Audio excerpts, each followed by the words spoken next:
how should guys build confidence? Because it's all well and good saying that you should be the prize and you should make her chase, but what if you've got low self-esteem? Yeah, I mean, that's going to be a problem that a lot of guys are going to have to deal with, right? So by not making the conversation binary, right, by not hitting on the girl, you're actually going to lower the pressure. Because if you just, let's just say you just ask for directions. Not that that's like, the correct way, but I'm just saying as an example, you're not going to get nervous to ask a girl for directions, right? But you're going to get nervous if you feel like you're going to get rejected, right? And you get rejected when you communicate interest or you put her in a position like, you give her compliments or you kind of like state your intentions. You tell her, that you think she's beautiful and you want to buy her a drink or whatever the fuck it is. I would say go into the interaction from a standpoint of like, I just want to get to know this person. I want to find out more. I want to dig deeper, like act like you're on the Bachelor and you've got 20 other options. You're not just going to pick the first option. Like you're going to want to know more about this girl. And if you go into the interaction with that, you're going to subcommunicate a lot more value because that's how, a guy that has options is going to act. So you can kind of act as if, and you can cheat the system a little bit and you can like do some hacks in your mind to like put you in a better headspace, which is going to then subcommunicate confidence. And when you do that, then you're going to have better results. When you have better results, you're actually going to naturally have more confidence. You're going to have less anxiety because you're not putting yourself in a position to get rejected, right? And so there's a lot of things that you can do. And so my game has always been about like doing less to get a better result. And I think a mistake that a lot of guys make is they put in a lot of perceived effort. And this is before sex. So before sex, the amount of effort that you put in is going to cut negatively against you. And this is very like counterintuitive for a lot of guys because in life, in your job, in business, the more effort, the more you're going to get a raise or the more likely to get a promotion. You show up at your, buddy's house at 2 a.m. to bail them out or whatever, you bail them out of jail, like the things that you do for your friends, like, then they'll have your back, right? So like, all this effort is rewarded everywhere in life except for dating.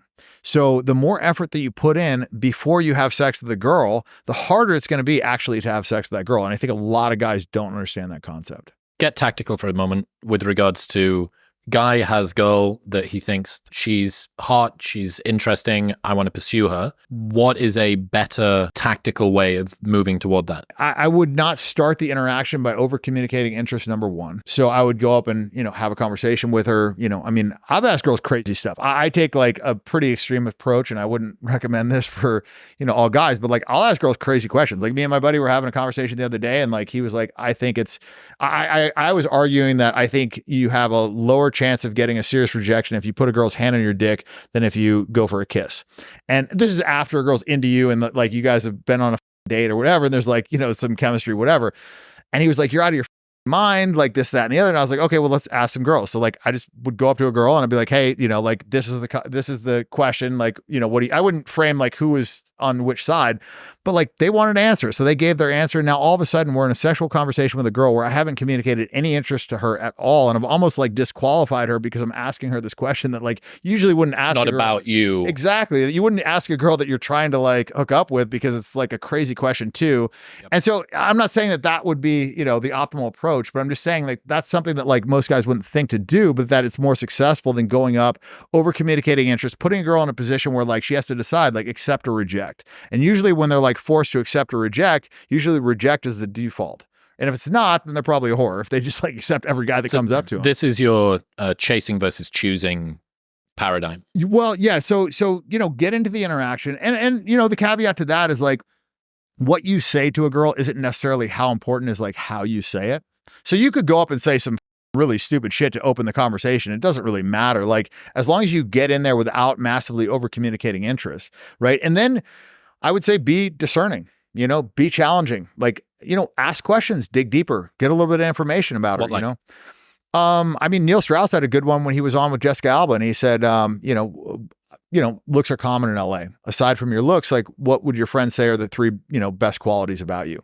And like in that one question, he immediately like pulled away her looks, which was like one of her strongest attributes. Like nobody give a fuck about Jessica Alba. She's ugly, right? So it's literally like her superpower. He just sucked it right out of the conversation. He's also digging deeper.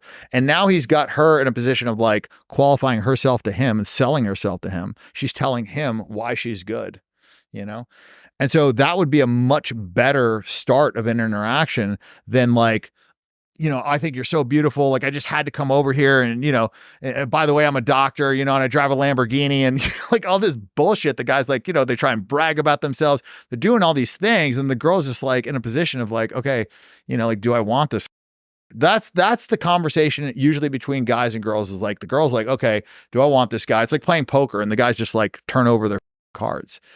And so I would say like, dig a little bit deeper, be discerning, like find out about the girl, like, decide. And then if you want to give her a compliment on like something that's unique about her, something that's like she earned or, not just like she was born with, like if she has pretty eyes, I'm sure she's heard that from a million guys. Like, don't tell her she has pretty eyes, like just be different. I mean, I guess like a big epiphany I had too was like when I became famous, and I just talk about this in there too, is like understanding a hot girl's mind. Because when I became famous, like I understood what it was like to be a hot chick. And I understood that in the sense of like, I had forced interactions wherever the fuck I would go, whether it was a Starbucks, whether it was, wherever, like I had people coming up to me. And the same thing is true of a girl. Like when she goes to get her mail, when she goes to the grocery store, like guys are hitting on her all the time. So it's forced interactions. And what I notice is the first 100 times guys would come up to me and be like, bro, you're the man, blah, blah, blah. Like, all this shit. I was like, okay, cool. Whatever. And I always take the pictures, but I guess what I'm trying to, explain with that is, let's say you are a famous guy and a guy comes up to you and like, bro, you're the man, dude, like all this shit. And you've heard this 10,000 times. Is that going to make you want to have a beer with that guy? No. Like maybe you'll take a photo with him, you'll tell him you appreciate it, but it's not going to make you want to like hang out with him. Now, if that guy comes up to you and is like, hey man, I only got a second, but I just want to tell you like, I really like this, maybe the guy's a rock star. I really like this song that you did. And he told him a song that he did like in the garage. He's like, and I had that same guitar that you had and whatever. And then he's just like kind of excusing himself on the way out. Maybe that rock star like wants to have a conversation with him. Oh shit, that guitar, that was like one of my favorite guitars, like now you're coming at it from a different angle. And I would say the same thing is true with hot girls is like, if you go up and say the same shit that all these other guys have said to these girls, you're going to have the same knee-jerk reaction. The walls are going to go up. Mm-hmm. She's going to remember the last 20 times she got caught in a 30-minute conversation with some idiot talking her ear off. And she knows that the guy just wants to fuck her because she's built no value, right? Like early on in the conversation, if you compliment her a bunch before she's earned it, and it's kind of like you're telling her indirectly, you're hot, above me. You're above me and your looks are good enough. I don't even care if you have flaws. Like you're hot. And so that's enough for me. And I'm ready to date you. It's so funny, that kind of playground mentality of if I know that I can have it, I don't want it. And it's so funny how that seems to be in your worldview, like a fundamental part of the physics of this translates system. To everything. It's sales, it's negotiation, it's business, it's all these things. The person that can walk away from the deal is the one that holds the most power. Always. So here's a big one. How do guys not get intimidated or nervous by hot women? Well, I mean, there's like the correct way, and then there's hacks. I mean, you can just like pretend like the girl has chlamydia, if you like mentally kind of like register like she has chlamydia and like you wouldn't fuck her even if she wanted to fuck you, you're going to interact differently with that girl. And so that would be like the first hack to just like tell a guy, you know what I mean? Like if they go up to a super hot chick and they're just otherwise going to be really giddy and, nervous and just like excited, and all they can think about is like, how do I get this girl to like me? And then that they're actually on a date with the girl, which they probably never will be, should I make a move now? All this shit, right? But like, if you give her chlamydia, you just like suck all that out, then you take away that anxiety. He's not thinking about like, how do I have sex with her? He's not thinking about like, should I make a move now? And he's going to interact with her differently, and that's one of the things is like interact with these girls. Like they don't have a bunch of power over you. Like, like you don't need them. Neediness is not attractive. Right. And I think that's one of the things that guys subcommunicate when they, over compliment, when they over chase, when they do a lot of things that guys do, is they just put themselves in a category of like, the needy guy, which is most men. And if you want to have, if you want to have success with a super hot girl, like don't act like all the rest of the guys.